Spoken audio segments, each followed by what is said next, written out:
तुम्ही फार चांगला प्रश्न विचारला. या जगामध्ये कोणीही भोंदू बाबा नसतो.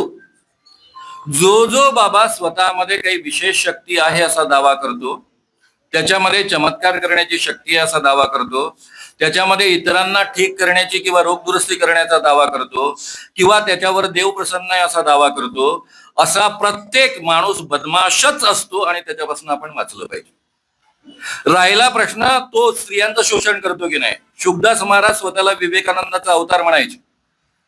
तो औषधांमध्ये काहीतरी गडबड करतो म्हणून मी त्याचा शोध घ्यायला गेलो आणि त्यातून हे सगळंच्या सगळं गबाड बाहेर आलं. तर सगळे महाराज कोणतं तरी वेगळं आता आवरण घेत असतात आणि त्यानंतर हेच धंदे करत असतात.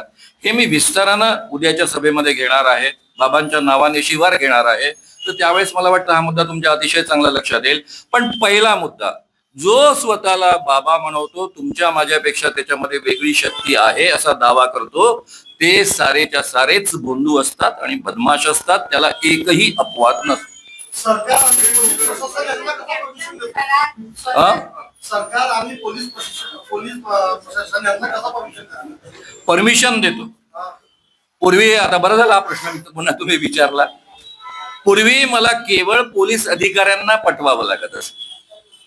इन्स्पेक्टर लेवलच्या अधिकाऱ्याला पटवलं की ऍक्शन घेतली जात असे. त्यानंतर असं झालं, सध्याच्या काळामध्ये अशी परिस्थिती आहे, म्हणजे माझा अनुभव असा आहे की मला कधीही काँग्रेस सरकारमध्ये आणि राष्ट्रवादी सरकारमध्ये मंत्र्यांपर्यंत, मुख्यमंत्र्यांपर्यंत कधीच जावं लागलं. पोलीस अधिकाऱ्यांना एवढं स्वातंत्र्य असायचं की त्यांना पटलं हे कायद्यात बसतं आणि मानव तक्रार करतायत म्हणून ते सिरियसली घ्यायचे. माझा आजपर्यंतचा देवेंद्र फडणवीस मुख्यमंत्री बनण्याच्या आधीपर्यंतचा रेकॉर्ड आहे की मी तक्रार केली आणि पोलिसांनी ऍक्शन घेतली नाही अशी उदाहरणच नाही. हे उदाहरण आहे फक्त मॉरिस सेल्युलरचं. त्यांनी ऍक्शन नाही घेतली, पण मला सांगितलं सर आम्ही ऍक्शन घेऊ शकत नाही, आमच्यावर दबाव आहे. नाही तर मी कोर्टामध्ये जाऊ शकलो नसतो. मी भ्रमात राहिलो असतो. आज नाही उद्या पोलीस ऍक्शन घेतली. खरा त्यांना तुम्ही बाबा म्हणू नका, कारण ते स्वतःचं जे आहे व्यक्तिमत्व कॅप्टन खरात म्हणून फेमस करतात. त्यांना कॅप्टन खरात ते बाबाच आहेत. जो जो बदमाश असतो, स्वतःमध्ये दैवी शक्तीचा दावा करतो, तो बाबाच असतो.